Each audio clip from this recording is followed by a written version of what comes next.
Strange tales, yet mirrors of human life. Hey everyone! Welcome to Encountering Chinese, Strange Tales from Liao Zhai. Today, I'm going to tell you two short stories. The first story is titled Li.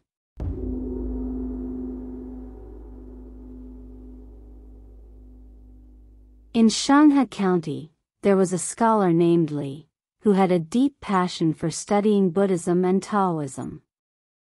About a mile outside the village stood a dilapidated temple, and Li had built 3 small rooms there, where he often sat in solitude, practicing his spiritual teachings.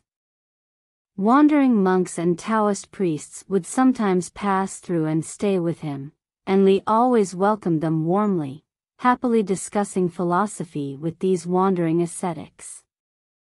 One day, as snow fell heavily and the cold bit into the air, an old monk arrived, carrying a bundle and asking to stay the night. The monk spoke in mysterious, profound words, and after staying 2 days, he was preparing to leave. Li, however, insisted that he stay longer, and the monk finally agreed.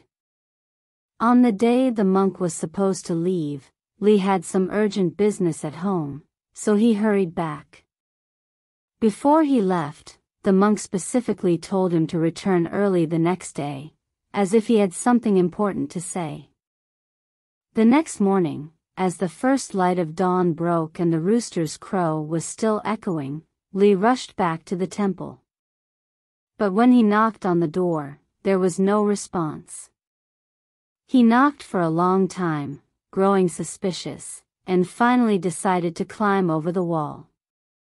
Inside, the lamps were still burning.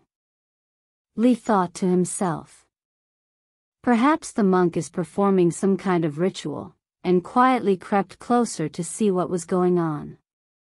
What he saw shocked him. The old monk was packing up his belongings, and standing beside him was a thin, emaciated donkey, tied to a lampstand. But something was terribly wrong. The more Li looked at the donkey, the more he felt something was off. It didn't look like a real donkey at all.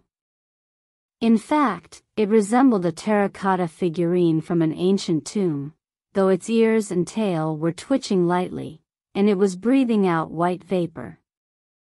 Li was still puzzled when the old monk finished packing and came out. He led the strange donkey to a large water pond outside the temple, tying it to a tree. The monk then undressed and jumped into the icy cold water to wash himself. After a good wash, he led the donkey into the water and carefully scrubbed it down too. When everything was done, the monk mounted the donkey.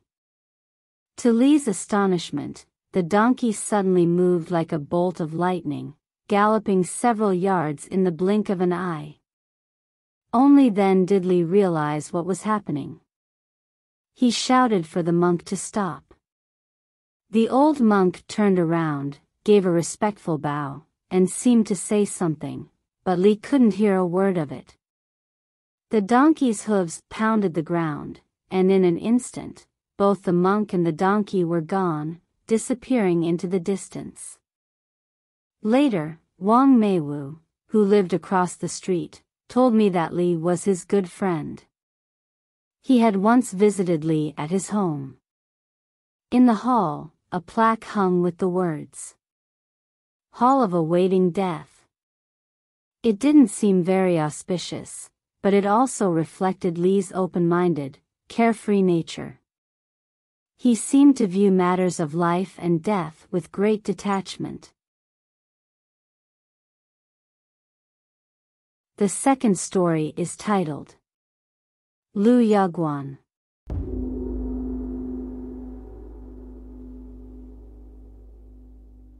Master Zhao was a man from Wuling in Huguang, who had once served as the steward in the Crown Prince's palace. After many years of service, he retired and returned to his hometown. One day, a young man stood outside Master Zhao's house, respectfully asking if he could stay and help manage the household's documents. When Master Zhao saw the young man, he noticed his extraordinary demeanor and refined, elegant appearance. He invited him inside. Master Zhao asked the young man his name, and the boy humbly replied, "My name is Yaguan. I would be honored to work for you, and I ask for no payment in return." Master Zhao, impressed by his manners, decided to take him into his household. Yaguan proved to be far more talented than an ordinary servant. Whenever Master Zhao had letters to reply to, Yaguan could easily write responses with such exquisite and clever phrasing that it left everyone in awe. When Master Zhao played chess with guests, Yaguan would occasionally watch from the side. With just a glance, he could spot the winning move and help Master Zhao secure victory. Over time, Master Zhao grew even fonder of him. Master Zhao's other servants noticed how much the master favored Yaguan, so they playfully joked that he should treat them all to a feast.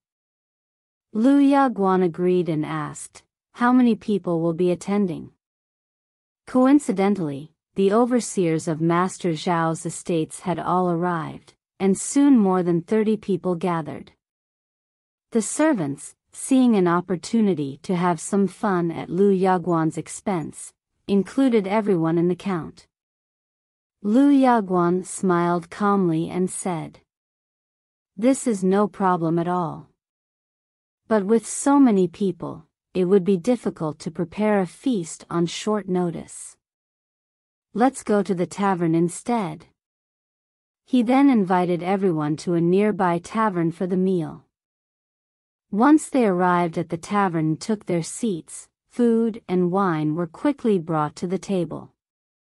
Just as they were about to start drinking, one man suddenly stood up, put his hand on the wine jug, and said, "Hold on, everyone.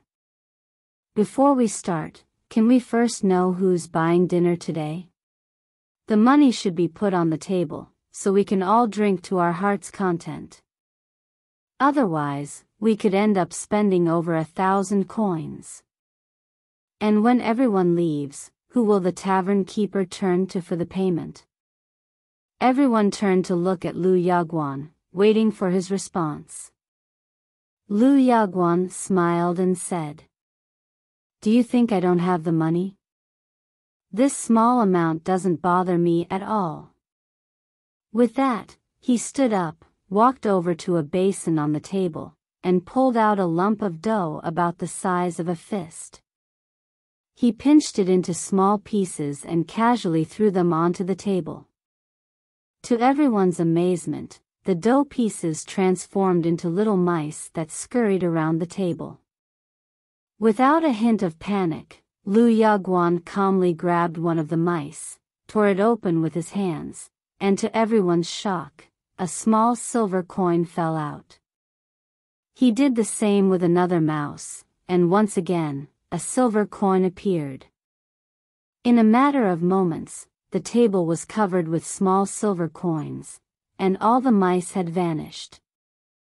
The room fell silent, and the servant stared in astonishment at the pile of silver on the table, realizing that Yaguan had solved the problem in a way none of them had expected. Yaguan smiled and said to the group, "With all this silver, surely we can drink to our heart's content now?" Everyone was stunned and couldn't believe their eyes. They happily began to drink, and after the meal, the tavern owner tallied the bill. It came to just over 3 taels of silver. When they weighed the silver on the table, it was exactly the right amount. One man, curious, secretly exchanged a small piece of broken silver with the shopkeeper and brought it back, intending to give it to Master Zhao. When Master Zhao heard about this strange occurrence, he asked the man to show him the silver. However, when the man took it out, the silver had vanished. He returned to the tavern to ask the owner, only to find out that the silver had turned into thorns. Master Zhao, intrigued, asked Liu Yaguan about the incident. Liu Yaguan explained with a smile. That day, my friends pressured me into hosting a banquet, but I truly had no money. When I was young, I learned a few sleight-of-hand tricks, and I simply wanted to test my skills that day. The servants urged him to return the money as soon as possible, but Liu Yaguan smiled and said, I don't want to take advantage of others. There's a grain heap at the estate's mill. If we go there and sift through it, we'll find about 100 kilograms of wheat, which will be more than enough to cover the wine bill and even leave some to spare. Coincidentally, the overseer of the estate was about to return, so Liu Yaguan invited him to come along. When they arrived at the estate, they indeed found a large pile of wheat in the middle of the threshing floor. After sifting through it, they managed to gather 100 kilograms of wheat, just as Liu Yaguan had said. With ease, Liu Yaguan solved the problem, leaving everyone amazed at his seemingly magical abilities. One day, Master Zhao went to a friend's house for a feast. While there, he saw a pot of blooming orchids, lush and flourishing. Master Zhao was immediately taken with the plants and couldn't stop admiring them. When he returned home, he continued to rave about the orchids. Liu Yaguan, noticing his admiration, said, If you truly love that pot of orchids, getting it wouldn't be difficult. Master Zhao, skeptical, replied, I don't believe it. The next morning, as soon as Master Zhao entered his study, he was suddenly struck by a strong fragrance of flowers. Looking up, he saw a pot of orchids right there in front of him. The number and shape of the leaves and flowers were identical to the ones in his friend's house. Master Zhao immediately grew suspicious, wondering if the orchids had been stolen. He decided to question Liu Yaguan. Liu Yaguan smiled and said, I have hundreds of pots of orchids at home. Why would I need to steal from someone else? But Master Zhao still didn't quite believe him. Just then, Master Zhao's friend came to visit. Upon seeing the orchids, he was surprised and said, How come your orchids look exactly like the ones in my house? Master Zhao replied, I just bought this pot, but I'm not sure where it came from. When you left, did you see where you had left your orchids? The friend replied, I didn't go into the living room, so I don't know whether my orchids are still there or not. But if this pot is mine, how could it be here? Master Zhao looked embarrassed and turned to Liu Yaguan. Liu Yaguan smiled and said, This is easy to figure out. Your pot was once broken and repaired, while this one is completely intact. Master Zhao checked and, sure enough, as Liu Yaguan had said, the pot was flawless. That night, Liu Yaguan spoke to Master Zhao again. I mentioned before that I have many plants at home. Why don't you come with me tonight to see them? But, no one else can come along, just Aya. Aya was a young servant in Master Zhao's household. Master Zhao agreed to the invitation, and as the three of them stepped outside, they saw 4 men waiting by the side of the road, carrying a sedan chair. Master Zhao climbed into the sedan, and the bearers quickly began to walk at such a swift pace, even faster than horses. In no time at all, they had reached the heart of a great mountain.